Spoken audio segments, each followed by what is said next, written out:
কলকাতার নাগরিকদের কাছে অর্থাৎ 19 তারিখ যারা ভোট দেবেন তাদের কাছে সি ভোটারের সমীক্ষকরা একাধিক প্রশ্ন নিয়ে গেছিলেন যে মানুষের মুড কোন দিকে, কি বলছেন তারা, জনমতের কোন প্রতিফলন পড়বে ইভিএমে। আমি দ্রুত এবার কয়েকটা প্রশ্ন নেব। ভোট না করিয়ে প্রশাসক বসানোর ফলে কলকাতার পুরো পরিষেবা কি আগের তুলনায় খারাপ হয়েছে, এই ছিল প্রশ্ন। সমীক্ষকরা যাদের সঙ্গে কথা বলেছেন তাদের মধ্যে 35% বলেছেন যে খারাপ হয়েছে, আগের তুলনায় ভালো হয়েছে এমন মত প্রকাশ করেছেন 25% মানুষ। একই রকম আছে, আগের মতো একই রকম আছে, সমান আছে এমনটা মনে করছেন 26%, বলতে পারবো না 14%। পরের প্রশ্নে যাব। কলকাতা পুরভোটে গুরুত্বপূর্ণ ইস্যু কি হতে চলেছে? ফুটপাত দখল গুরুত্বপূর্ণ ইস্যু হতে চলেছে, 17% মানুষ এই মত দিয়েছেন। করোনা মোকাবিলায় যে পদক্ষেপগুলো নেওয়া হয়েছে অথবা নেওয়া হয়নি সেইটা গুরুত্বপূর্ণ ইস্যু এমনটা মনে করছেন 27%। ডেঙ্গি মোকাবিলায় পদক্ষেপ নেওয়া হয়েছে অথবা হয়নি, ডেঙ্গি মোকাবিলা সব থেকে গুরুত্বপূর্ণ ইস্যু এমনটা মনে করছেন সমীক্ষকরা যাদের সঙ্গে কথা বলেছিলেন তাদের মধ্যে 11%। দুর্নীতি সব থেকে বড় ইস্যু এমনটা মনে করছেন 19% মানুষ। পানীয় জল কলকাতার সব থেকে বড় ইস্যু এমনটা মনে করছেন 10% মানুষ। অন্যান্য কিছু বলেছেন 8%, জানি না বলতে পারবো না বলেছেন 8%। পরের প্রশ্নে যাব। গত 5 বছরে কলকাতায় বর্ষার জল জমার সমস্যা কি বেড়েছে এমনটা মনে করছেন সমীক্ষকরা যাদের সঙ্গে কথা বলেছেন তাদের মধ্যে 45%, যথেষ্ট বড় অঙ্ক, আবার বলছি 45% মানুষ মনে করছেন যে গত 5 বছরে বর্ষায় যে জমা জলের সমস্যা কলকাতা শহরে সেটা আগের তুলনায় বেড়েছে। কমেছে এমনটা মনে করছেন 28%, একই রকম আছে আগের তুলনায় মনে করছেন 20%, জানি না বা বলতে পারবো না বলছেন 7%। পরের প্রশ্ন। ম্যানহোলে পড়ে মৃত্যুর ঘটনা কি কলকাতা পুরভোটে প্রভাব ফেলবে মনে করছেন 31%, প্রভাব ফেলবে না মনে করছেন 45%, জানি না বা বলতে পারবো না 24%।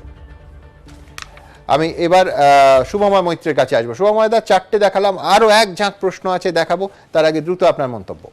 হ্যাঁ, আমি এই মন্তব্যে যাওয়ার আগে একটা ছোট্ট মন্তব্য করে নিই, একটা সমীক্ষার অসম্পূর্ণতা বিষয়ক। সেটা হচ্ছে এই যে বড় 5 নিয়ে আমরা যখন আলোচনা করছিলাম, এখানে কিন্তু কংগ্রেস একটি আসনে জিতেছিল গত বিধানসভা নির্বাচনের ফলের নিরিখেও, সম্ভবত সন্তোষ পাঠকের ওয়ার্ড।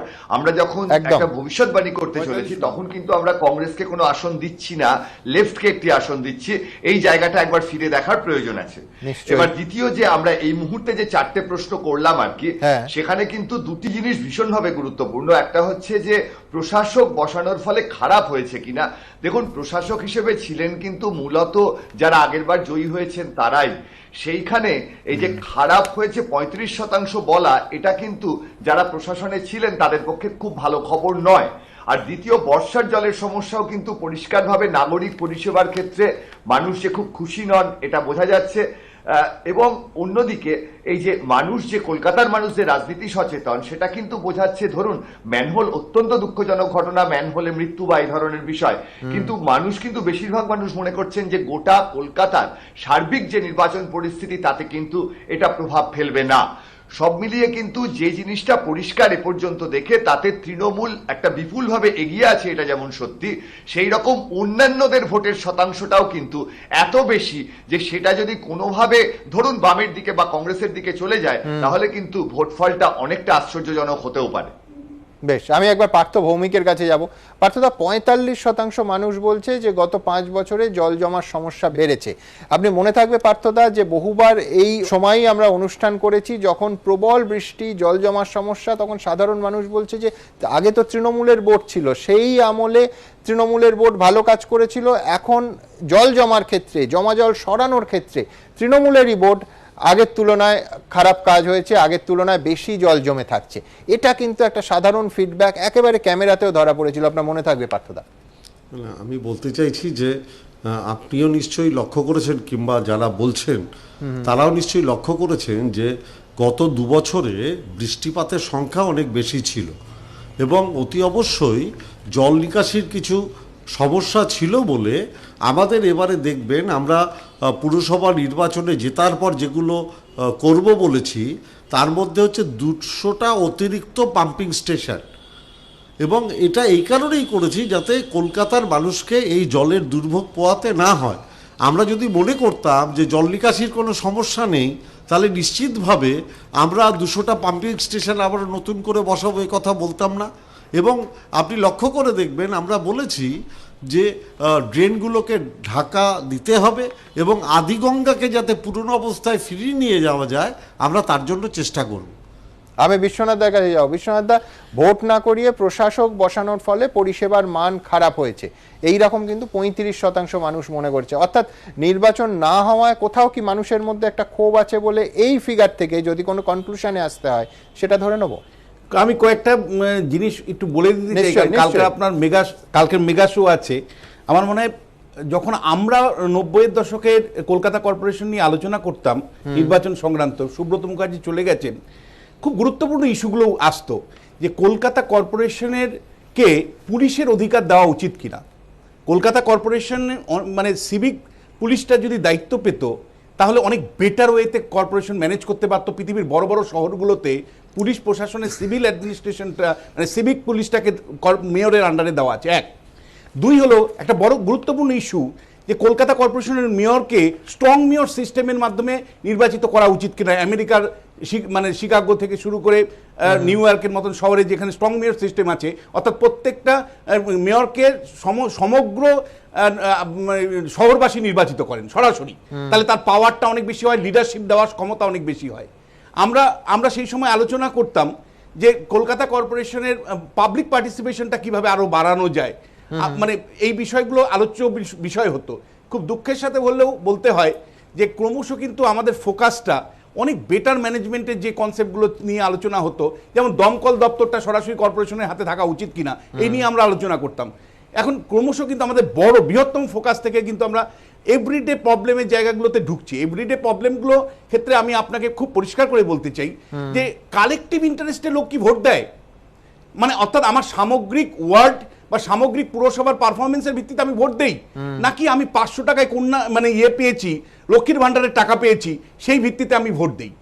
প্রশ্নটা হলো যে প্রত্যেকটা ওয়ার্ডের সাথে যুক্ত আছে 10% থেকে 50% বা 60% পর্যন্ত বস্তি যার পুরসভা তার। আমরা বহু বছর ধরে দেখেছি বস্তিটা সরাসরি যে যখন শাসন ক্ষমতায় থাকে তিনি নিয়ন্ত্রণ করে।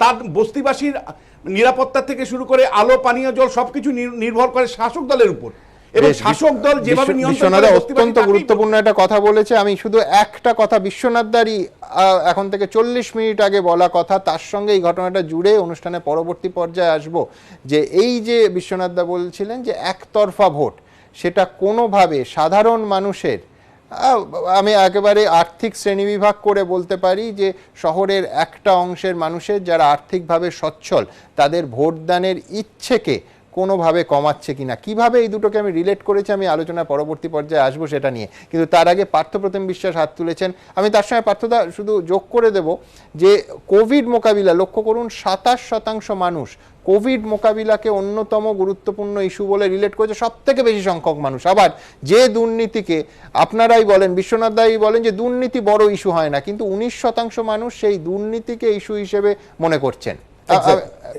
এক্স্যাক্টলি।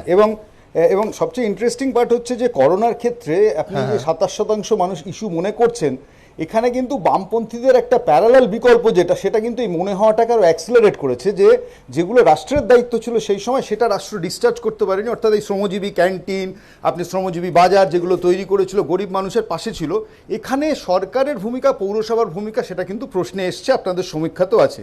2, আমি ঠিক দুটো ডেটাকে একসাথে যদি ফেলে দিই তাহলে কিরম লাগবে, চমৎকার দেখুন সুমনবাবু। এক হচ্ছে 35% মানুষ বলেছে যে ইলেকটেড গভর্নেন্স ছিল না বলে হচ্ছে পরিষেবার মান খারাপ হয়েছে। একই সাথে আপনি দেখুন যে তৃণমূল কংগ্রেস অ্যান্টি এস্টাবলিশমেন্টের ঝাঁজ কমানোর জন্য সম্ভবত 1/3 প্রায় 33% প্রার্থী বদল করেছে, বা 40, আমার কথা হচ্ছে 33 থেকে 40%। এবং যেখানে দাঁড়িয়ে বর্ষার জলের প্রশ্ন আছে, 65% মানুষ 45% মনে করছেন নিকাশির সমস্যা বেড়েছে, আর 20% মনে করছেন একই রকম আছে। আপনি দুটোকে যদি যোগ দেন, 65% মানুষ মনে করে যে আসলে সমস্যার কোনো উন্নতি হয়নি। এহেন অবস্থায় আমরা যেটা দেখছি যে 52% ভোট, 54% ভোট হচ্ছে তৃণমূল পাচ্ছে। ঠিক, আমার একটাই প্রশ্ন থাকবে, সেটা হচ্ছে এই ছবিটা, এই অসন্তোষের ছবিটা যে শেষ 6 মাসে হয়েছে এমন তো নয়। এইটা 2021-এর নির্বাচনের আগে আপনি যে কটা ইস্যু বললেন প্রত্যেকটা ইস্যু বরঞ্চ কোভিডের ইস্যু অনেক টাটকা ছিল। 2021-এর ফলটা তাহলে এই একই রকম তো আছে। পার্থভৌমিক দ্রুত একদম না, আমি শুধু একটাই বলি যে এই ইস্যুটাই রিঅ্যাকশনটা পুরসভাতেই প্রাপ্য, এটা কিন্তু বিধানসভার ভোটের ইস্যু হয় না, এটা পুরসভার ভোটের ইস্যু হবে। পার্থভৌমিক আচ্ছা, তাহলে জল নিকাশি ব্যবস্থার ক্ষেত্রে উনি 45 আর 20 যোগ করে দিলেন 65%। তাহলে করোনা মোকাবিলায় যারা বলছেন ইস্যু 27%, তার মানে বাদবাকিরা মনে করেন যে করোনা মোকাবিলায় কলকাতার কর্পোরেশনের মেয়র খুব ভালো পরিচালনা করেছেন। আমি এটা পার্থ থেকে জানাতে চাই। হ্যাঁ, এখানে তথ্যের খাতিরে আমার শুধু একটা কথা বলা, সেটা হচ্ছে ইস্যু হিসেবে করোনা কিন্তু কতটা গুরুত্বপূর্ণ সেইটা আপনি অসন্তুষ্ট এইটা ইন্ডিকেশন ছিল না এই প্রশ্নে। বলা হয়েছিল যে আপনার মনে হয় আপনি যখন ভোট দিতে যাবেন, যখন ইভিএমে আপনার আঙুলটা ছোঁয়াবেন, তখন কোন ইস্যুটা আপনার মাথায় সবার ওপরে থাকবে, কোনটার কথা ভেবে ভোট দেবেন। আমি স্বপনদার কাছে আসবো, কিন্তু তার আগে আরো দ্রুত আরেক ঝাঁক প্রশ্ন নিয়ে নেব। বিধানসভা নির্বাচনে তৃণমূলের বিপুল জয়ের প্রভাব কি কলকাতা পুরভোটে পড়বে? প্রভাব পড়বে এমনটা মনে করছেন 52% মানুষ, যাদের সঙ্গে সি ভোটারের সমীক্ষকরা কথা বলেছেন। প্রভাব পড়বে না এমনটা মনে করছেন 28%, বলতে পারবো না 20%। পরের প্রশ্ন ছিল রাজ্য পুলিশের নিরাপত্তায় কি কলকাতায় অবাধ এবং নিরপেক্ষ পুরভোট সম্ভব? সম্ভব এমনটা মনে করছেন 42%, সম্ভব নয় এমনটা বলেছেন 40%, বলতে পারবো না বা জানি না বলেছেন 18%। বকেয়া সমস্ত পুরসভার ভোট কি কলকাতার সঙ্গেই করানো উচিত ছিল? এই প্রশ্ন সমীক্ষকরা যখন রেখেছেন তখন একসঙ্গে করানো উচিত ছিল সমস্ত পুরসভার ভোট, এমনটা মনে করছেন 40%। ধাপে ধাপে ভোট করানো একেবারে সঠিক সিদ্ধান্ত, একথা বলছেন 44%, বলতে পারবো না বা জানি না বলেছেন 16%। পরের প্রশ্নে যাব। কলকাতার পুর নির্বাচনে ভোট দেওয়ার সময় কার পারফরমেন্সের কথা আপনার মাথায় থাকবে? পুরসভার পারফরমেন্স এমনটা বলছেন 45% মানুষ। মমতা বন্দ্যোপাধ্যায় সরকারের পারফরমেন্স এমনটা মনে করছেন 32% মানুষ। মোদী সরকারের কেন্দ্রের সরকারের পারফরমেন্স বলেছেন 9%, জানি না বলতে পারবো না 14%। পরের প্রশ্ন ছিল বিধানসভা ভোটে ব্যর্থতার পর বাম কংগ্রেস কি পুরো ভোটে দাগ কাটতে পারবে? দাগ কাটতে অবশ্যই পারবে এমনটা বলেছেন 30% মানুষ। দাগ কাটতে পারবে না এমনটা মনে করছেন 50% মানুষ, জানি না বলতে পারবো না 20%। আমি দ্রুত এবার স্বপনদার কাছে আসবো। স্বপনদা, প্রথম প্রশ্নের আমি যদি যাই, 52% মানুষ তারা মনে করছেন যে এই যে 21-এর শেষ বিধানসভাতে তৃণমূলের যে সাফল্য, তার একটা সরাসরি প্রভাব পুরো ভোটেও পড়বে। না, এই সঙ্গে আমি একটা কথা বলতে চাইছি, হ্যাঁ, সেটা হলো এটা তথ্যের জন্য হয় কলকাতা পুরসভায় 8 থেকে 8.5 লক্ষ মানুষ ট্যাক্স দেন, প্রপার্টি ট্যাক্স দেন, এবং 800 থেকে 850 কোটি টাকা প্রপার্টি ট্যাক্সে কর্পোরেশনের আয় হয়।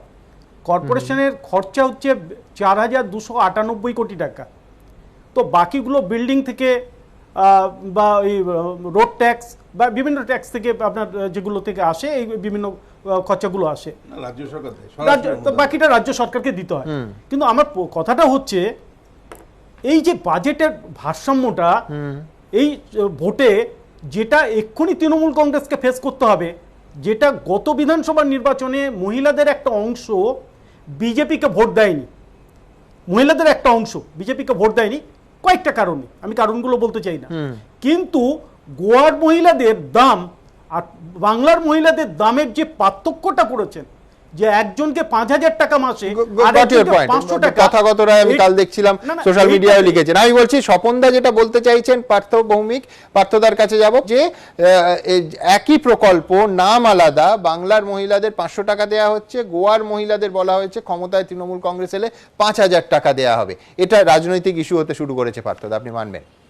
না, আমি মানছি না, কারণ কলকাতায় একটা ডিমের দাম 7 টাকা, আর গোয়ায় যদি যান ওইটা খেতে গেলে আপনার লাগবে 15 টাকা। অর্থাৎ অর্থনৈতিক ব্যালেন্সের একটা ডিফারেন্স আছে। স্বাভাবিকভাবে যেখানে যেরকম অর্থনৈতিক অবস্থা, তার পরিপ্রেক্ষিতে ঘোষণাগুলো করা হয়েছে। আপনি দেখবেন যে একটা বাংলার মানুষ, মমতা ব্যানার্জি বাংলার মানুষের জন্য বিনা পয়সায় রেশন, লক্ষ্মীর ভাণ্ডার, কন্যাশ্রী, রূপশ্রী এইসব করে গরিব মানুষের বেঁচে থাকার সংস্থান তিনি করে দিয়েছেন। অতএব স্বাভাবিকভাবে লিভিং অফ স্ট্যান্ডার্ড কিংবা ইকোনমিক রেট তার যে difference, 500 টাকা সেই যা পাওয়া যায় difference গোয়াতে 5,000 টাকা লাগে কিন্তু গোয়ার যে ভ্যালু সেটা বাংলার প্রায় 10 গুণ। একেবারে পার্থবাবু একটা সঠিক কথা বলেছেন। এসসি আরেকটা কথা, এসসি পরিবারের জন্য 1000 টাকা, ওখানে তিনি অ্যাভারেজ 5000 বলেছেন, কারণ তার লোক সংখ্যা বাংলার তুলনায় অনেক অনেক অনেক কম।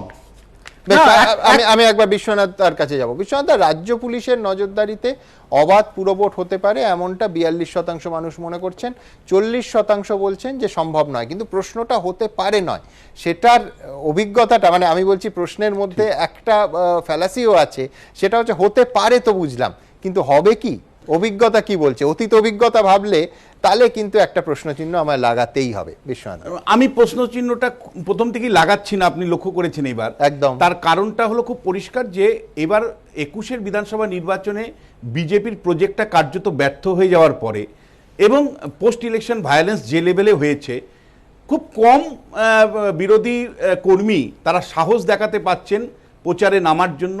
এমন ভাবার কারণ নেই কলকাতাটা বিরোধী শূন্য হয়ে গেছে, কিন্তু বিরোধী কর্মী সমর্থকরা কিন্তু এখন দম নিয়ে কিন্তু বিরোধী শিবিরের মিটিং মিছিলে হাঁটতে পারছে না, কারণ তারা গ্যারান্টি পাচ্ছেন না যে ইলেকশনের পরে আমি আমার দোকানটা খুলতে পারবো তো, আমি বাড়িতে ফিরতে পারবো তো। এখন নয়, নেতারা বলছেন পরবর্তী সময় স্থানীয় স্তর থেকে চাপ আসবে না তো। ফলে বিরোধীদের পেছনে যে লোক নেই সেটা একটা কারণ। ফলে এইরকম একটা অবস্থাতে, বিরোধী শূন্য অবস্থাতে, আমার মনে হয় না যে শাসক দলের সর্বোচ্চ পর্যায়ে থেকেও একটা এক্সপেরিমেন্ট হিসাবে নিচ্ছেন, একটা ভাবমূর্তি তৈরি করতে চাইছেন সর্বভারতীয় ক্ষেত্রে, যে তারা গণতান্ত্রিক প্রক্রিয়ায় নির্বাচন পরিচালনা করতে পারছেন। সেটা একটা কারণ হতে পারে, উপর থেকে একটা রাজনৈতিক বার্তা গেছে, এবং সেই রাজনৈতিক বার্তার জন্যই কিন্তু তৃণমূলের কর্মী সমর্থকরা এই নির্বাচনে জানেন যে কোনো বিরোধী পক্ষ নেই, ফলে একটা ছাড় তারা দিয়ে দিতে পারেন। কিন্তু এটা আমি আবারও বলছি, টেস্টিং গ্রাউন্ড হবে যখন জেলা শহরগুলোতে একটু প্রতিদ্বন্দ্বিতার সম্ভাবনা আছে, সেখানে এটা টেস্টিং গ্রাউন্ড হবে। এরপরে পঞ্চায়েত নির্বাচন আসবে, তখন মানে আপনি একটা নির্বাচন দেখেই যদি আপনি তৃণমূল কংগ্রেসকে সার্টিফিকেট দিতে শুরু করেন, আমি বলবো ভীষণ ভুল হবে। শাসক দল সবচেয়ে বেশি নিজেদেরকে মানে তুলে ধরতে চায় যখন সবচেয়ে দুর্বল থাকে অথবা সবচেয়ে সবল থাকে। এখন সবচেয়ে সবল, ফলে তারা এখন চ্যারিটি দেখাতেই পারেন। এই চ্যারিটি সত্যি কিনা, আমি একটা বাংলা শব্দবন্ধ ব্যবহার করলাম, বিজয়ীর উদারতা। পার্থভৌমিক মানবেন যে এখন সমস্ত কিছু ঠিকঠাক যাচ্ছে, 6 মাস আগে বিপুল জয় পেয়েছেন, বিপুল সাফল্য পেয়েছেন, সেই জন্য আপনারা উদার, কিন্তু যখন তীব্র প্রতিযোগিতা হবে, বিরোধী দল একেবারে ঘাড়ের কাছে নিঃশ্বাস ফেলবে, তখন আবার দাঁত নখ বেরোবে? পার্থভৌমিক, এটা বিশ্বনাথ দ্বারা বলতেই পারেন, কারণ বিশ্বনাথ দ্বারা সবসময় তৃণমূল কোনো ভালো কিছু করলেও তার মধ্যে একটা খুঁত ধরার চেষ্টা করেন, এটা সমালোচকদের কর্তব্য এবং আমি তাকে স্বাগত জানাই। বহু ক্ষেত্রে কিন্তু আপনাদের প্রশংসা করি, বহু ক্ষেত্রে কিন্তু আপনাদের পরিবর্তনের কনটেক্সটে কিন্তু আমাদের বক্তব্য ছিল স্ট্রংলি। ফলে আপনি আমাদের একটা ভ্যালিড সমালোচনা নিতে পারেন না, এটা কিন্তু শাসক দলের দোষ, এটা আপনার দোষ না। যে যখন শাসক খা তাকে তার দোষ, কারণ সে ভ্যালিড। আমি স্বাগত জানালাম তো। আচ্ছা বেশ, আমি অন্য অসংখ্য বড় এবং ওয়ার্ডের ফলাফল বলা বাকি আছে। আমি একবার শুভময় মৈত্র অনেকক্ষণ ধরে কিছু বলতে চাইছেন, শুভময় দা। হ্যাঁ, দেখুন, মূল এই যে সার্ভে বাই সামনের যে নির্বাচন কলকাতায় হচ্ছে, এটা কি হচ্ছে? এটা মূলত হচ্ছে তৃণমূল্যায়ন, অর্থাৎ তৃণমূলের একটা মূল্যায়ন হচ্ছে, এবং তৃণমূলের ভোট শতাংশ 50-এর আশেপাশে। একই রকম জিনিস আমরা কিন্তু সার্ভেতেও দেখতে পাচ্ছি। আপনি চট করে দেখেন যে বিধানসভার প্রভাব পড়বে কিনা, বা বকেয়া ভোট ধাপে ধাপে করা উচিত ছিল কিনা, সবই ওই 40-50-এর আশেপাশে আছে। মুশকিলটা হচ্ছে বিরোধীদের একসঙ্গে মিলে অথবা একটা জায়গায় সাহস করে এগিয়ে এসে উইনার টেক্স অল, অর্থাৎ নির্বাচনে সবচেয়ে বেশি ভোট পেয়ে আসন পাওয়া, এই জায়গাটায় কিন্তু তারা পিছিয়ে থাকার ফলে যে ঘটনাটা ঘটছে, তৃণমূলের এই বিপুল জয়ের ব্যাপারটা সামনে চলে আসছে যে তারা প্রচুর আসন পাবে। অর্থাৎ সমীক্ষার যে শতাংশ, তার সঙ্গে আসনের হিসেবে শতাংশে দেখা যাবে যে তৃণমূল হয়তো অনেক বেশি আসন পেয়েছে। এটা মানে কিন্তু তৃণমূলের প্রতি 100% মানুষের সমর্থন নয়, তাদের সমর্থনটা কিন্তু 50-এর আশেপাশেই আছে, এবং সেটা প্রদত্ত 70, 80 বা 90% ভোটের নিরিখে। বেশ, সৌম্যদা চমৎকার একটা শব্দবন্ধ এই মুহূর্তে তুলে ধরলেন আলোচনায়, সেটা হচ্ছে তৃণমূল্যায়ন। আমি এই শব্দবন্ধে আসবো, কিন্তু 9 নম্বর বোরোর কথায় তার আগে আমায় আসতে হবে। ভবানীপুর, চেতলা, আলিপুর, খিদিরপুরের মতো এলাকা এই বড়োর আন্ডারে পড়ছে, এবং এখানে এলে আপনাকে একবার থমকে দাঁড়াতেই হবে মাইকেল মধুসূদনের বাড়ির সামনে। এখানেই রয়েছে 1891 সালে তৈরি ইম্পেরিয়াল লাইব্রেরি, যা আজকে আমরা বলি জাতীয় গ্রন্থাগার। আবার এই রাস্তা দিয়ে হাঁটতে হাঁটতেই কানে আসবে কলকাতার বন্দরের জাহাজের ভোঁ। আর এই শীতের আমেজে 9 নম্বর বড়োর কথা বলতে গেলে চিড়িয়াখানার কথা বলবো না, আবার হয় নাকি? হয় না। দেখুন, ইতিহাসের হাতছানি, দর্শনীয় স্থান, হেভিওয়েট প্রার্থী আর খোদ মুখ্যমন্ত্রীর পাড়া, এই নিয়ে কলকাতা পুরসভার 9 নম্বর বড়। এর মধ্যেই পড়ছে ভবানীপুর, চেতলা, আলিপুর, খিদিরপুরের মতো এলাকা, যার প্রতিটি গলি, বাড়িঘর সযত্নে আগলে রেখেছে কলকাতার ইতিহাসকে। শীতের আমেজে 9 নম্বর বড়োর গল্প বলতে গেলে অবশ্যই একটা অধ্যায় জুড়ে থাকবে আলিপুর চিড়িয়াখানা। আলিপুর চিড়িয়াখানা কলকাতা পুরসভার 9 নম্বর বড়োর দর্শনীয় স্থান। গড়ে প্রতিদিন এই সময়ও প্রায় 10,000 মানুষ এই বন্যপ্রাণের সঙ্গে সাক্ষাৎ আসেন। এই বড় জুড়েই বইয়ের গন্ধ, কারণ ন্যাশনাল লাইব্রেরিও এই 9 নম্বর বড়োরই অন্তর্গত। এই 9 নম্বর বড়োর বিভিন্ন জায়গা দিয়ে হাঁটতে হাঁটতে পদে পদে দেখা মেলে ইতিহাসের। কার্ল মার্কস সরণিতে মাইকেল মধুসূদন দত্তের এই সেই বাড়ি। আবার এই 9 নম্বর বড়োর মধ্যে হাঁটতে হাঁটতেই শুনতে পাবেন জাহাজের হর্ন। খিদিরপুর, বাঙালি অবাঙালি, বনেদি থেকে খেটে খাওয়া মানুষ, সব রকমের মানুষের ভিড় এই অঞ্চলে। আবার কলকাতার এই 9 নম্বর বড়োর মধ্যে পড়ছে মুখ্যমন্ত্রী নির্বাচনী এলাকা ভবানীপুর। এমনকি মুখ্যমন্ত্রীর নিজের পাড়ার ওয়ার্ডও রাজনৈতিক রঙের দিক থেকে গোটা এলাকায় সবুজ। কিছু প্ল্যানিং আছে এবং স্বচ্ছতার সাথে কর্পোরেশন চালানো, অর্থাৎ আরও বেশি সার্ভিস কর্পোরেশনে, যাতে কর্পোরেশনে কাউকে যেতে হবে না। যা যা সার্ভিস আছে ক্যালকাটা কর্পোরেশনে সবই অনলাইনে আগামী দিনে আসবে। বস্তির উন্নয়নটা আমাদের মেন প্রায়োরিটিতে আছে। শিক্ষা, স্বাস্থ্য যাতে উন্নতি করা যায়, সকলের কাছে যাতে পানীয় জল পৌঁছে যায়, সেগুলো আমাদের অগ্রাধিকার। এবারের পুরো ভোটে জোট ছাড়াই তৃণমূলের এই দুর্গে লড়ছে বাম কংগ্রেস। সাংগঠনিক শক্তির নিরিখে দুই ফুলের চেয়ে হাত কাস্তে হাতুড়ি তারা অনেকটাই পিছিয়ে থাকলেও উদ্যমে ঘাটতি নেই। ব্যাপক বৃক্ষরোপণ এটা আমাদের করতে হবে। পুকুরগুলোকে, যেটা জলাশয়গুলোকে রক্ষা করার দায়িত্ব। মানুষ গরিব থেকে গরিব হয়েছে, তাদের আর্থিক অবস্থাটা খুবই খারাপ হয়েছে। সেই জায়গা থেকে তাদের পাশে দাঁড়ানোর কাজটাই হচ্ছে আমাদের অগ্রাধিকার। মেন বেকার ছেলেদের চাকরি বাকরি আগে দিতে আমাদের হবে, তারপর মহিলাদের সুরক্ষার দাবিতে আমাদের একটা আন্দোলন চলছে, আগামী দিন আরও চলবে। শেষ পর্যন্ত ভোটের হাওয়া কার পক্ষে বইবে, সমস্ত তর্ক বিতর্কের অবসান 21শে ডিসেম্বর। কৃষ্ণেন্দু অধিকারী, সঞ্চয়ন মিত্র, এবিপি আনন্দ। এবার এই 9 নম্বর বড়োর রাজনীতির ছবিটা ঠিক কিরকম, প্রথমে অতীতে ফিরব। শেষ পুরো ভোটে এই 9 নম্বর বড়োর 10টা ওয়ার্ডের মধ্যে তৃণমূল কংগ্রেস প্রার্থীরা জিতেছিলেন 7টা ওয়ার্ডে, বিজেপি কোনো ওয়ার্ডে জিততে পারেনি, বাম প্রার্থী জিতেছিলেন 2টো ওয়ার্ডে, কংগ্রেস 0, অন্যান্যরা 1। আবার বলছি, শেষ 2015-র পুরো ভোটে তৃণমূল কংগ্রেস প্রার্থীরা জিতেছিলেন 7টা ওয়ার্ডে, বিজেপি 0, বাম 2, কংগ্রেস 0, অন্যান্যরা 1। এরপর দেখব 2021-এর বিধানসভা ভোটের ওয়ার্ড ভিত্তিক ফলাফল, যেখানে 10টা ওয়ার্ডের মধ্যে তৃণমূল কংগ্রেসের লিড ছিল 10টাই ওয়ার্ডে, 10-এ 10। তৃণমূল কংগ্রেস প্রার্থীরা 10টা ওয়ার্ডের মধ্যে 10টাতেই লিড নিয়েছিলেন। যদি 2021-এর বিধানসভা ভোটের ফলাফলকে আমি ওয়ার্ডের হিসেবে ভেঙে আনি, আর এবার আপনাদের দেখাবো সি ভোটারের এই সমীক্ষা কি বলছে।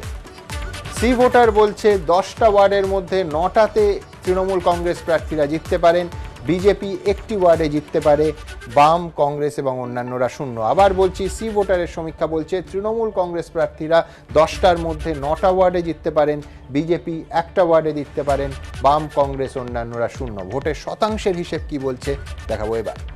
শতাংশের হিসেবে তৃণমূল কংগ্রেস প্রার্থীরা এই 9 নম্বর বড়োর 10টা ওয়ার্ডের মধ্যে পেতে পারেন 55% ভোট, বিজেপি প্রার্থীরা পেতে পারেন 28%, বাম 5%, কংগ্রেস 4%, অন্যান্যরা 8%। আবার বলছি, তৃণমূল কংগ্রেস প্রার্থীরা পেতে পারেন 55% ভোট, বিজেপি 28%, বাম 5%, কংগ্রেস 4%, অন্যান্যরা 8%। আর এবার আপনাদের নিয়ে যাব দক্ষিণ কলকাতার 11 নম্বর বড়োতে। সন্তোষপুর থেকে কেওড়াপুকুর খাল পর্যন্ত 7টা ওয়ার্ড নিয়ে এই 11 নম্বর বড়ো। এখানে 110 নম্বর ওয়ার্ডেই আমৃত্যু থেকেছেন আশাপূর্ণা দেবী। এখানকার ফ্লোটিং মার্কেট দেখতে আজকাল অনেকেই ভিড় করেন। একসময় বামেদের শক্ত ঘাঁটি ছিল এই এলাকা, তবে সময়ের সঙ্গে সঙ্গে এই রাজনৈতিক রংটাও মানচিত্র থেকে কিছুটা পাল্টে গেছে। দেখুন, উত্তর থেকে এবার ক্রমশ দক্ষিণে ধীরে ধীরে শহরের রং বদল। পুরনো পাড়ার সঙ্গে কলোনি, উদ্বাস্তু আবেগ, মানুষের ব্যস্ত রোজনামচা, এই সবকিছুর মেলবন্ধন চোখে পড়ে কলকাতার 11 নম্বর বড়ই। সন্তোষপুর থেকে কেওড়াপুকুর খাল পর্যন্ত বিস্তৃত এই বড়। যাদবপুর, টালিগঞ্জ, গড়িয়া, পাটুলির একটা বড় অংশ পড়ছে 11 নম্বর বড়োর মধ্যে। ইন্দোনেশিয়া থেকে থাইল্যান্ড, ভিয়েতনাম থেকে বাংলাদেশ, পৃথিবীর নানা দেশে ভাসমান বাজার দেখে মুগ্ধ হয়েছে ভারতবাসী। এখন খাস কলকাতাতেই সেই ভাসমান বাজার। 11 নম্বর বড়োর অন্যতম দ্রষ্টব্য হল পাটুলির ভাসমান বাজার। দেশের মধ্যে প্রথম ভাসমান বাজার পাটুলিতে 11 নম্বর বড়োয়। জলের মধ্যে দাঁড়িয়ে সারি সারি নৌকো, আর তার উপর সবজি থেকে মাছ হাজারো বেঁকে কেনে। এই বড়তেই রয়েছে সাহিত্যিক আশাপূর্ণা দেবীর বাড়ি। একসময় বামেদের দুর্ভেদ্য ঘাঁটি ছিল এইসব এলাকা। উদ্বাস্তু ছিন্নমূল মানুষের সহায় ছিল লাল পার্টি, কিন্তু 2010 থেকে ছবিটা বদলাতে শুরু করে। হাতুড়ির জোর, কাস্তের ধার যত কমে ততই দাপট বাড়ে ঘাসপুরের। আমাদের এই জল নিষ্কাশনী ব্যাপারটা একটু আমাদের মূল নজর দিতে হবে। এখানে আমাদের এই যে খাল পরিবেষ্টিত যে শহর, এই খালের ড্রেজিং এবং খালের এই পলি নিষ্কাশনের যে ব্যাপারটা, এটাকে আমাদের সবার আগে অগ্রাধিকার দিতে হবে। কিছু এরিয়া রয়েছে, পীরপুকুর, বটতলা, পালপাড়া, এইসব এরিয়াতে মোটামুটি গত 2.5 বছর ধরে রাস্তাগুলো পুরো খোঁড়া। ওইখানে কোনো বড় গাড়ি তো ঢোকা দুষ্করই, সেখান দিয়ে মানুষের হেঁটে যাওয়ার সম্ভাবনা কম। কারণটা হচ্ছে ওখানে ইটের রাস্তা, জল জমছে মাঝে মাঝেই, এখানে জল জমার সমস্যা রয়েছে, সেই সকল জিনিসই এখানকার সমস্যা। তবে এবার পুরো ভোটে বামেরা আশাবাদী, কোভিড কালে রেড ভলেন্টিয়ার্স যেভাবে মানুষের পাশে দাঁড়িয়েছেন, কমিউনিটি কিচেন থেকে অভুক্ত মানুষের হাতে খাবার তুলে দেওয়া হয়েছে, তার প্রতিফলন ভোট যন্ত্রে পড়বে। এর সঙ্গে পানীয় জল নিকাশি ব্যবস্থা সহ স্থানীয় নানা ইস্যুও তুলে ধরছে বামেরা। ব্রহ্মপুরের দিকে আপনি গেলে দেখতে পাবেন এখনও জল রয়েছে। দুদিন আগে বৃষ্টি হয়েছে, এখনও জল নামেনি। কেওআইপির অপরিকল্পিত কাজের জন্য জলটা ঘুরে আবার সে জায়গায় চলে আসছে। ওই পরিষেবা উন্নত করার জন্য প্রবল চেষ্টা করতে হবে। দক্ষিণ কলকাতার এই অঞ্চলে সামান্য হলেও পুরনো কংগ্রেসি ভোট এখনও আছে, কিন্তু সংগঠনের হাল নড়বড়ে। ক্লাইমেট চেঞ্জের জন্য প্রায় বৃষ্টি লেগে যাচ্ছে এবং শহর কলকাতা জলমগ্ন হচ্ছে। আমার সবার আগে কাজ হবে যে নিকাশি খাল যেগুলো রয়েছে সেগুলো বছরে অন্ততপক্ষে 2 বার করে ড্রেজিং করা। শেষ অবধি কাদের অনুকূলে বইবে দক্ষিণা বাতাস, উত্তর পেতে অপেক্ষা 21শে ডিসেম্বরের। কৃষ্ণেন্দু অধিকারী, সঞ্চয় মিত্র, এবিপি আনন্দ।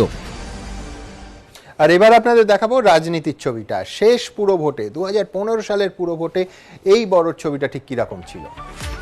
11 নম্বর বড়োর 7টা ওয়ার্ডের মধ্যে তৃণমূল কংগ্রেস প্রার্থীরা জিতেছিলেন 5টা ওয়ার্ডে, বিজেপি প্রার্থীরা 1টা ওয়ার্ডে জেতেননি, বাম প্রার্থীরা 2টি ওয়ার্ডে, কংগ্রেস প্রার্থীরা বা অন্যান্যরা কোনো ওয়ার্ডে জেতেননি। আর এবার আসবো 2021-এর বিধানসভা ভোটের হিসেবটাকে যদি ওয়ার্ড ভিত্তিক ফেলি, তাহলে দেখা যাচ্ছে যে 11 নম্বর বড়োর 7টা ওয়ার্ডের মধ্যে তৃণমূল কংগ্রেস প্রার্থীরা 7টা ওয়ার্ডেই লিড পেয়েছিলেন। আবার বলছি, অন্যান্যরা শূন্য, তার কারণ 7-এ 7 তৃণমূল কংগ্রেস প্রার্থীরা 7টা ওয়ার্ডেই লিড পেয়েছিলেন এই গত বিধানসভা ভোটের নিরিখে। আর এবার আপনাদের দেখাবো সি ভোটারের সমীক্ষায় এই 11 নম্বর বড়োতে কোন ছবি তুলে ধরছে। তৃণমূল কংগ্রেস 7-এ 7। আবার বলছি, 11 নম্বর বড়ো 7টা ওয়ার্ডের মধ্যে 7টা ওয়ার্ডেই তৃণমূল কংগ্রেস প্রার্থীরা জিততে পারেন বলে সি ভোটারের সমীক্ষকরা মনে করছেন। ভোটের শতাংশের হিসেব দেখাবো এবার। ভোটের শতাংশের হিসেব দেখালে তৃণমূল কংগ্রেস 50% ভোট পেতে পারে তৃণমূল কংগ্রেস প্রার্থীরা।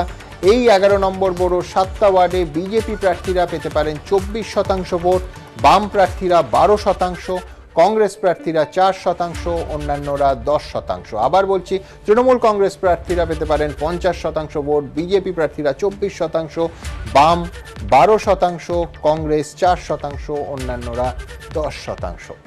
আমি বিশ্বনাথ চক্রবর্তীর কাছে আসবো। বিশ্বনাথ দা, ঠিক আগে যে প্রশ্নটা আমি রেখে দিয়েছিলাম এই শেষ পর্বের জন্য, আপনি শুরু থেকে বলতে শুরু করেছেন যে প্রেডিক্টেবল একটা ভোট। আমি বলছি, সাধারণ মানুষ ভোট যদি প্রেডিক্টেবল হয়, সেখানে কিন্তু ভোট দেওয়ার আগ্রহটাও কমে। এটা একদম বাস্তব ক্ষেত্রে আমরা দেখছি। এবং পাশাপাশি উচ্চ আয়ের মানুষ যারা, তারাও সরকার বদলের ভোট যেহেতু নয়, সেহেতু তাদের ভেতরেও একটা আগ্রহ কমে। আমি বলছি ভোটের শতাংশের হার কি এই পুরো ভোটে কমতে পারে?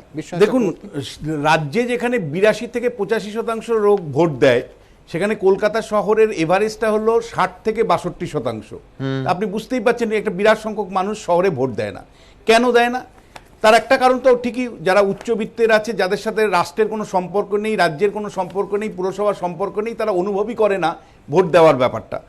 আবার একই সাথে এটাও ঠিক যে কলকাতা শহরে প্রচুর অ্যাবসেন্টি ভোটার বা অনুপস্থিত ভোটার আছেন, মানে যারা বিদেশে হয়তো পড়াশোনা করছেন, চাকরি বাকরি করছেন, অথচ এখানে ভোটার তালিকায় নাম লিখিয়ে রেখেছেন। এরকম অ্যাবসেন্টি ভোটার একটা বিরাট পরিমাণে কিন্তু কলকাতা শহরে আছে, যারা ভোটের দিন আসেনি না বা ভোট দেন না। এবং একই সাথে আপনাকে বলতে চান, তাহলে ভোট তারা দেয় কারা? কলকাতা শহরের যে প্রত্যেকটা ওয়ার্ডের সাথে যুক্ত আছে বস্তি এলাকা, যারা রাজ্য সরকারের উপর নির্ভর, কলকাতা কর্পোরেশনের উপর নির্ভর, তারা কার্যত লাইন দিয়ে শাসক দলকে ভোট দেন। এটা এমনকি আমি আপনাকে বলছি, আমি স্ট্যাটিস্টিক্যালি বলছি, 2010 সালে বামেরা যখন কলকাতা কর্পোরেশন হারাচ্ছে, তখন যে ওয়ার্ডগুলোতে বামেরা জিতেছিল মূলত বস্তি প্রধান এলাকাগুলোতেই তারা জিতেছিলেন। এবং একই সাথে মানে ডিরেক্ট বেনিফিশিয়ারি মমতা বন্দ্যোপাধ্যায় করতে পেরেছেন, যেটাকে আমি বারবার স্টুডিওতে বলি প্যাট্রন ক্লায়েন্ট রিলেশনশিপ তৈরি করতে পেরেছেন। হয়তো পানীয় জলের সমস্যা আছে, বিভিন্ন ওয়ার্ডে আনন্দবাজার পত্রিকা নিয়মিত বার করছে 20 বছর ধরে কাউন্সিলর, তাকে প্রশ্ন করছে আপনি জিতলে কি করবেন, বলছে পানীয় জলের ব্যবস্থা করব, রাস্তাঘাটের করব। তাহলে 20 বছর ধরে আপনি কি করেছিলেন? এই প্রশ্নের উত্তর নেই। কালেকটিভ ইন্টারেস্টের ব্যাপারটা অতটা ইম্পর্টেন্ট নয়। ইম্পর্টেন্ট কি যে রাজ্য সরকার সরাসরি টাকা ট্রান্সফার করছে কাকে? ইন্ডিভিজুয়ালকে। ইন্ডিভিজুয়ালের দায়বদ্ধতা অনেক বাড়ছে, ইন্ডিভিজুয়ালকে রেশন আপনি দিচ্ছেন, ফলে পরিবার এবং ব্যক্তি তারা অনেক বেশি দায়বদ্ধ হচ্ছে। এই মানুষগুলো কিন্তু সরাসরি ভোটে অংশগ্রহণ করবে এবং বস্তিবাসীর একটা বড় অংশ। আর অবশ্যই পলিটিক্যাল পরিবার যেগুলো আছে, পলিটিক্যাল মানে রাজনীতির সাথে যুক্ত যারা ব্যক্তি আছেন, তারা তো অবশ্যই ভোট দেবেন। কিন্তু ভোট দেবেন না যে সংখ্যাটা, সেটা কিন্তু রাজ্যের যে সামগ্রিক সংখ্যা তার থেকে কলকাতা শহরে অনেক বেশি। যাদের মধ্যে অ্যাবসেন্টি ভোটার যেমন আছে, ঠিক একইভাবে অ্যাফুলেন্ট ক্লাস বা একটু সচ্ছল ব্যক্তি যারা অনুভব করেন না, প্রাত্যহিক জীবনে কর্পোরেশন খুব একটা তাদের কাছে গুরুত্বপূর্ণ না, তাদের কিন্তু একটা অনীহা কিন্তু স্পষ্ট ধরা পড়ে। এই অনীহা নিয়ে আমি আসবো, কিন্তু তার আগে দ্রুত একবার আরেকটি বড়োতে চলে যাব, 7 নম্বর বড়ো। আচ্ছা, ওই ব্রিটিশ সাহিত্যিক চার্লস ডিকেন্স, তার সঙ্গে কলকাতার যোগসূত্রটা কোথায় জানেন? না, কোনো কুইজের প্রশ্ন করছি না। 7 নম্বর বড়োর সাউথ পার্ক স্ট্রিট সিমেট্রিতে শায়িত আছেন ডিকেন্সের সন্তান ওয়াল্টার। ইএম বাইপাসের চিংড়িহাটা মোড় থেকে খালধার বরাবর একটু এগোলে 7 নম্বর বড়ো শুরু হয়ে যাচ্ছে। এর মধ্যে Tangra, Topsia, Picnic Garden, Park Circus, Mallick Bazar, Park স্ট্রিটের মতো এলাকা পড়ছে।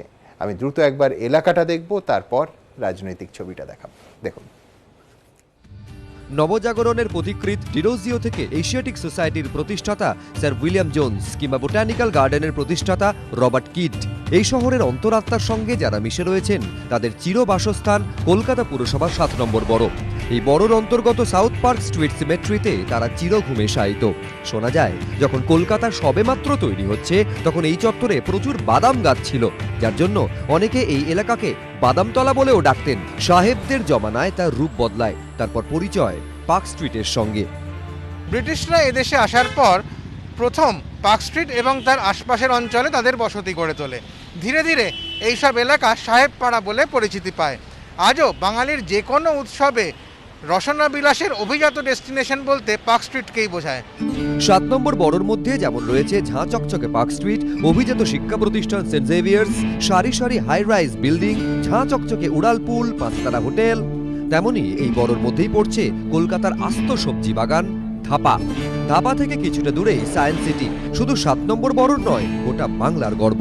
কৌতূহলী উৎসুক বাঙালির আরেক পছন্দের ডেস্টিনেশন।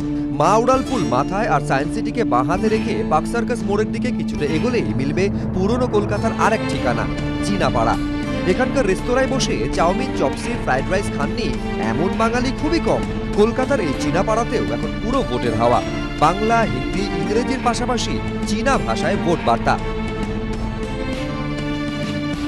এই শহর বহু ভাষাভাষীর মানুষের বাস। যেমন 66 নম্বর ওয়ার্ডে রয়েছেন বেশ কিছু চীনা পরিবার। তাদের হাতের স্বাদে যেরকম আমরা আপ্লুত হই, তেমনই তাদের জন্য আলাদা করে দেওয়াল লিখনও হয়। জল জমা, পরিস্থিত পানি জল মানুষের যে মূল সমস্যা, এগুলি আমরা আরও বেশি যাতে উন্নততর হয় তার দিকে আমরা নজর রাখবো। 3টে 5 স্টার হোটেল একটা ওয়ার্ডে মানে বিশাল বড় ব্যাপার। ঠিক তার পেছনের বস্তি, খাওয়ার জল অবধি পায় না। গরিব মানুষ তারা কিভাবে জীবনযাপন করছে মানে আমি আশ্চর্য। পুরো ভোটের লড়াইয়ে পৃথকভাবে ময়দানে আছে বাম ও কংগ্রেস। দুপক্ষই বিকল্প হিসেবে প্রচারে তুলে ধরছে নানা পরিকল্পনার কথা। ফার্স্ট আমার টার্গেট থাকবে লক্ষ্য যে প্রত্যেকটা মানুষকে যাতে আমরা জল পৌঁছে দিতে পারি। সিটি অফ জয় যেটা ছিল আজকে তৃণমূল কংগ্রেসের শাসক দলে আজকে সিটি অফ ভয় পরিণত হয়েছে। पानी की समस्या है, रोड ठीक नहीं है, हेल्थ सेंटर नहीं है, हर एक चीज की समस्या है, तो मैं वो हर समस्या को दूर करने की पूरी कोशिश करूंगी। শেষ পর্যন্ত 7 নম্বর বড়র ভোটাররা কার প্রচারে ভরসা রাখেন তার উত্তর মিলবে 21শে ডিসেম্বর। সঞ্জয় মিত্র, এবিপি আনন্দ, কলকাতা। মিশ্র সংস্কৃতি, একেবারে true sense of the term. সংস্কৃতির কথা বলছি, এবার রাজনীতির কথা বলতে হবে। রাজনৈতিক ছবিটা দেখব এই বড় 7 নম্বর বড় 9টা ওয়ার্ডের মধ্যে শেষ পুরো ভোটে 2015 সালে শেষ পুরো ভোটে তৃণমূল কংগ্রেস প্রার্থীরা জিতেছিলেন 9টার মধ্যে 8টা ওয়ার্ডেই, বিজেপি 0, বাম প্রার্থী জিতেছিলেন 9এর মধ্যে 1টি ওয়ার্ডে, কংগ্রেস এবং অন্যান্যরা 0। এবার আসবো বিধানসভা ভিত্তিক ফলাফলে। বিধানসভা ভিত্তিক ফলাফলটাকে যদি ওয়ার্ড ভিত্তিকে নিয়ে যাই তাহলে দেখতে পাচ্ছি এই 7 নম্বর বড়োর 9টি ওয়ার্ডের মধ্যে 9-0 করেছিল তৃণমূল কংগ্রেস। 9টি ওয়ার্ডেই তৃণমূল কংগ্রেস প্রার্থীদের লিড ছিল। আর এবার সি ভোটারের এই সমীক্ষা কি ছবি দেখাচ্ছে দেখাবো। সি ভোটারের সমীক্ষা বলছে এই 7 নম্বর বড়োর 9টি ওয়ার্ডের মধ্যে তৃণমূল কংগ্রেস জিততে পারে 8টি ওয়ার্ডে, বিজেপি জিততে পারে 1টি ওয়ার্ডে, বাম, কংগ্রেস, অন্যান্যরা 0। আবার বলছি এই 7 নম্বর বড় 9টি ওয়ার্ডের মধ্যে তৃণমূল কংগ্রেস প্রার্থীরা 8টি ওয়ার্ডে জিততে পারে, বিজেপি জিততে পারে 1টি ওয়ার্ডে। ভোটের শতাংশের হিসেবটা এবার দেখে নেব। শতাংশের হিসেব বলছে যে এই 7 নম্বর বড় 9টি ওয়ার্ডের মধ্যে তৃণমূল কংগ্রেস প্রার্থীরা পেতে পারে 52% ভোট, বিজেপি প্রার্থীরা পেতে পারেন 26% ভোট, বাম প্রার্থীরা পেতে পারেন 8% ভোট, কংগ্রেস প্রার্থীরা 1% ভোট, অন্যান্যরা 13%। আমি প্রশ্নে আসবো, আমি স্বপন দাসের কাছে যাব। স্বপন দা, 2005 সাল থেকে আমি সমীক্ষা দেখাই, সব থেকে সংশয়ী সমীক্ষার ব্যাপারে আমি থাকি, কিন্তু আমি বলছি যে বিধানসভা ভোটের নিরিখে যেটা 6 মাস আগের একটা ভোট, আমি যদি একেবারে বিজেপির ক্ষেত্রে হিসেবটা করি তাহলে 144টার মধ্যে 11টা ওয়ার্ডে বিজেপি প্রার্থীরা এগিয়েছিলেন। ভবানীপুর উপনির্বাচন যদি আমি এই হিসেবের মধ্যে ইনক্লুড করে নিই তাহলে দেখা যাবে 144টার মধ্যে মাত্র 9টাতে বিজেপি প্রার্থীরা এগিয়ে। পুরো ভোটে আমি সমীক্ষা ভুলে যান, কিন্তু র্যাডিক্যালি সেই ছবিটা কি পাল্টাতে পারে? একদম, কারণ বিধানসভা নির্বাচনের উপনির্বাচন যেটা আপনি বলছেন ভবানীপুরে, সেখানে প্রার্থী ছিলেন মমতা ব্যানার্জি, এবং সেখানকার যে একটা বাদ দিন 9, বাদ দিন 11 ধরুন, আমি 11 যদি ধরি, বিধানসভা নির্বাচনের ওই 11 জনের মধ্যে এই নির্বাচনে আপনি দেখবেন বিজেপির ভোট আরও বাড়বে এবং বিজেপির আসন সংখ্যাও অনেকটা বাড়বে, কারণ মানুষও বুঝছে যে এই পৌরসভার কাছ থেকে আমরা পাচ্ছি কি, ফুটপাতে মানুষ চলতে পারে না, এবং আপনি বলছেন মানুষের অপ্রাপ্তির একটা দীর্ঘ তালিকা আছে। পার্থপ্রতিম বিশ্বাস। না সুমনবাবু, একটা জিনিস এটা ঠিকই যে বিজেপি তো একটা সময় এ রাজ্যে বিরোধী দল ছিল তৃণমূলের পরে আসন এবং ভোটের নিরিখে, কিন্তু যে ঘটনা ঘটছে প্রত্যেক দিন, অর্থাৎ মানুষ ভোট দিয়ে জেতাচ্ছেন বিজেপিকে, তারা বিধায়ক হচ্ছেন, হওয়ার পর তারপরের দিন তারা সোজা চলে যাচ্ছেন তৃণমূল ভবনে এবং সেখানে গিয়ে তৃণমূলে যোগদান করছেন। তাহলে মানুষ এখন বুঝতে পারছে যে এ রাজ্যে যদি তৃণমূলের বিরোধী কেউ হয় কোনো শক্তি, সেটা বামেরা ছাড়া কেউ নেই। কারণ হচ্ছে বিজেপিকে ভোট দেওয়া মানে তৃণমূলের বি টিমকে ভোট দেওয়া, এবং সেটা তো ন্যাশনাল পলিটিক্সেও যা চলছে, সেখানে বিজেপির পারপাস তৃণমূল সার্ভ করছে, আর লোকাল পলিটিক্সে তৃণমূলের পারপাস বিজেপি সার্ভ করছে। এই দুটো ঘটনা ঘটছে একই সাথে। এই যে মুকুল রায় থেকে শুরু করে যাবতীয় যে শুভময় মৈত্র, শুভময়দা, ঠিক আছে, তৃণমূলে আপনাদের লোক তৃণমূলে যায়নি।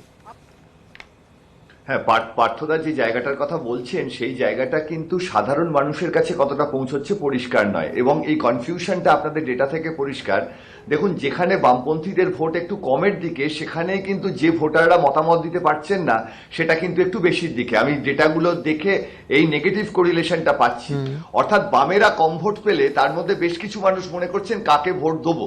অর্থাৎ এই যে তৃণমূল এবং বিজেপির যে তত্ত্বের কথা বামপন্থীরা বারবার বলছেন, সেই তত্ত্বটা মানুষের কাছে পৌঁছে তাকে ভোটে ট্রান্সফার করার জায়গাটায় কিন্তু বামপন্থীরা পিছিয়ে আছেন। ফলে এই কলকাতার মধ্যে যে আরেকটা কলকাতা আছে, যে বামপন্থীদের কথা পার্থদা বলছেন, তাদের যে সমর্থন সেটা কিন্তু ভোটে ট্রান্সফার হওয়ার ব্যাপারটা এখনো সুনিশ্চিত নয়।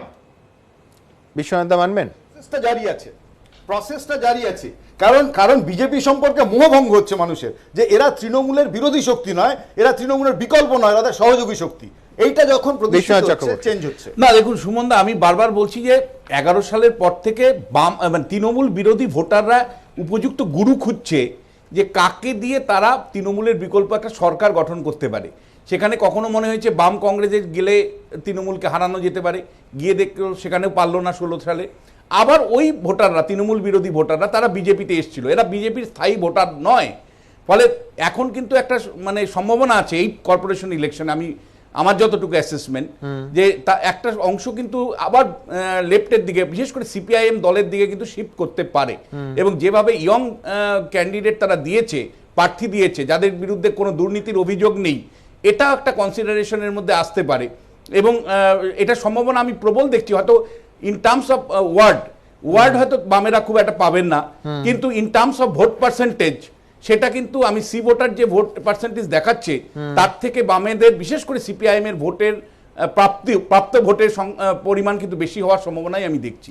বিষয়টা একটা জিনিস আমি যোগ করতে চাইব, আমি শুরুতেই বলেছিলাম যে যেখানে আমার সংশয়টা আছে সেটা হচ্ছে, ধরুন এই পুরো ভোটে বা এই স্তরের ভোটে নির্দল প্রার্থীর ব্যক্তিগত প্রোফাইল, তার কাজ করা, বিশেষ করে সেই প্রার্থী যদি বড় দলের, শাসক দল বা প্রধান বিরোধী দলের না হয়, সেইখানে কিন্তু একটা নিঃসন্দেহে বড় ফ্যাক্টর, যেটা এই ধরনের সমীক্ষায় উঠে আসাটা অত্যন্ত কঠিন। তার কারণ হচ্ছে যে আপনি নির্দল প্রার্থীর অ্যাসেস করে সেখানে একেবারে পার্টিকুলারলি বড় বা ওয়ার্ড ভিত্তিক বের করা যে কোনো সমীক্ষার পক্ষেই একটু ঝুঁকি থেকে যায়। আমি বলছি জেনারেল ট্রেন্ডটা আপনি খুব স্পষ্ট পাচ্ছেন। একদম সি ভোটার যে জেনারেল ট্রেন্ডটা দেখিয়েছে, তাতে পরিষ্কার একতরফাভাবে এই নির্বাচন তৃণমূল কংগ্রেস জিতছে। এ নিয়ে কোনো আমার মনে হয় কোনো দ্বন্দ্ব বিতর্ক অবকাশ নেই। এবং 1985 সাল থেকে কলকাতা কর্পোরেশনের নতুন আইন অনুসারে যে ভোট হচ্ছে, তাতে সবচেয়ে নিরীহ একটা ইলেকশন আমরা দেখতে পাচ্ছি। কারণ এই কলকাতা কর্পোরেশন বারবার দেখেছে যে শাসক এবং বিরোধীদের মধ্যে একেবারে কাছাকাছি লড়াই হয়। এমনকি মেয়র পদের জন্য শেষ পর্যন্ত একে ওকে জোগাড় করে মেয়র করতে হয়। ফলে এইরকম একটা তীব্র কন্টেস্ট দেখে অভ্যস্ত আমরা যারা ছিলাম, তারা কিন্তু এবার নির্বাচনটা কার্যত একতরফা দেখতে যাচ্ছি, যেটা তৃণমূল কংগ্রেসের প্রাধান্য। কিন্তু একই সাথে 2019-এ হলে এটা হতো, ওই এক্সাক্টটাই আমার এক্সাক্ট যে শব্দটা, যে সময় মতো নির্বাচন করানো না করানোর সাথে কিন্তু একটা সেটাও একটা গুরুত্বপূর্ণ ভেরিয়েবল। আমি বলছি যে এই ইলেকশনটাই যদি বিধানসভা নির্বাচনের আগে হতো, তাহলে কি তৃণমূল কংগ্রেস এই ওয়াকওভারটা পেত? উত্তর না। এই নির্বাচন আমি পার্থভৌমিক রিঅ্যাকশনে যাব। পার্থদা, এই কেক ওয়াক হয়েছে, তার কারণ এই নির্বাচনে 2021-এর নির্বাচনের পরে হয়েছে, এবং এই হিসেবটা কার্যত আমি শব্দটা ব্যবহার করব, ম্যানিপুলেশনটা আপনারা করেছেন, সেই জন্য এতটা কেক ওয়াক হচ্ছে, মানবেন? হ্যাঁ, ম্যানিপুলেশন করেছি বলে করোনাকে আমরা নিয়ে এসেছি বাংলার বুকে। হ্যাঁ, এবং বিশ্বনাথ দ্বারা হয়তো এরপরে এটাই বলবেন যে করোনা তৃণমূল এনেছে, ওই জন্য নির্বাচনটা করানো যায়নি। বিধানসভা নির্বাচন 2014 লোকসভার পরে, যদি আপনি বিধানসভা 14 সালের লোকসভা নির্বাচনের পরে বিধাননগরের যদি নির্বাচন আপনি করতেন বা আসানসোলে নির্বাচন করতেন, আমি অনেক পুরনো কথা বলছি। আচ্ছা, আমি অত পুরনো নয়, একটা যোগ করে পার্থভৌমিকের কাছে যাব। ধরুন 2018, তখন কোথায় করোনা ছিল? হাওড়ায় ভোট হয়নি, সেটাও পেন্ডিং আছে, ভবিষ্যতে হবে। সময়টা আপনারা নিখুঁত বেঁচেছেন, মানবেন পার্থভৌমিক? আমি বলছি না, আমি বলছি যে এটা তো করোনার জন্য, আমাদের তো কিছু করণীয় ছিল না। করোনার জন্য আমরা নির্বাচনটা প্রপার টাইমে করতে পারিনি। আমাদের বক্তব্য খুব পরিষ্কার যে আমরা 365 দিন মানুষের পাশে থাকি, মানুষের পাশে থাকার চেষ্টা করি, মানুষের কাজ করার চেষ্টা করি। করোনা পিরিয়ডে গরিব দুস্থ মানুষদের পাশে, অনাহারে থাকা মানুষদের পাশে আমরা দাঁড়িয়েছিলাম। আমরা রেড ভলেন্টিয়ারের মতো প্রচার করিনি, কিন্তু পাড়ায় পাড়ায় মোড়ে মোড়ে আমরা মানুষের সাথে ছিলাম, যার রেজাল্ট আমরা আমি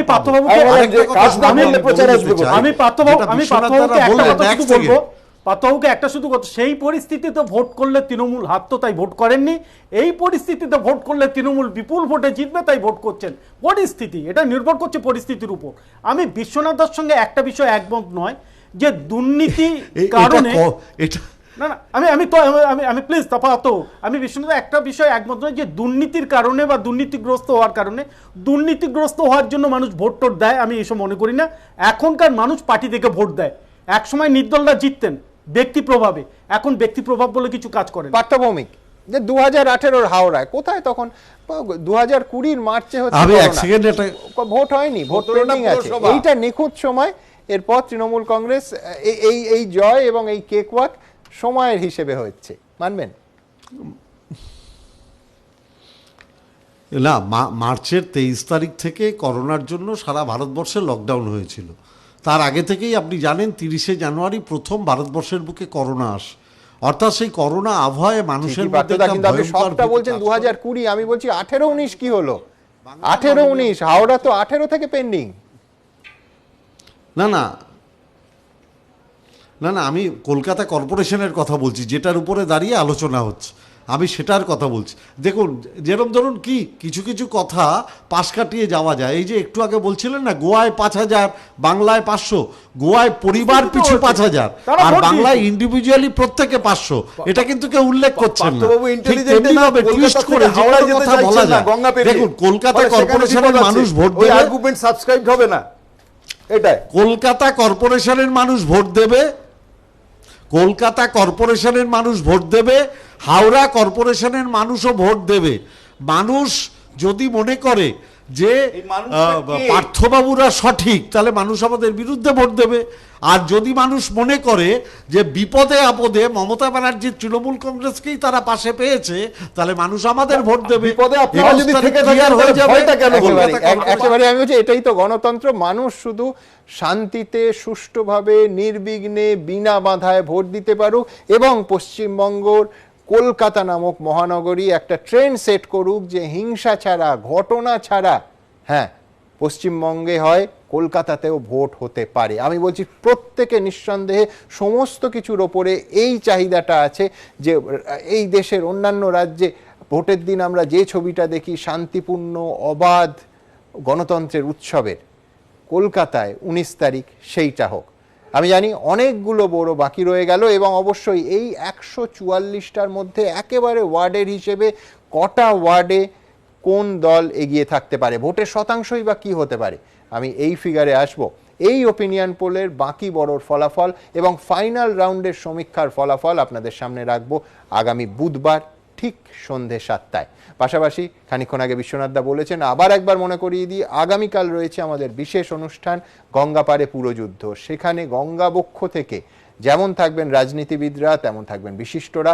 রাজনীতিবিদদের প্রশ্ন করবেন কৃতি মানুষরা, কে কেমন কলকাতা চান সেখান থেকেই, তাদের কথা থেকেই শুনবো আমরা গঙ্গাবক্ষ থেকে ঠিক সন্ধে 7টায় আগামীকাল।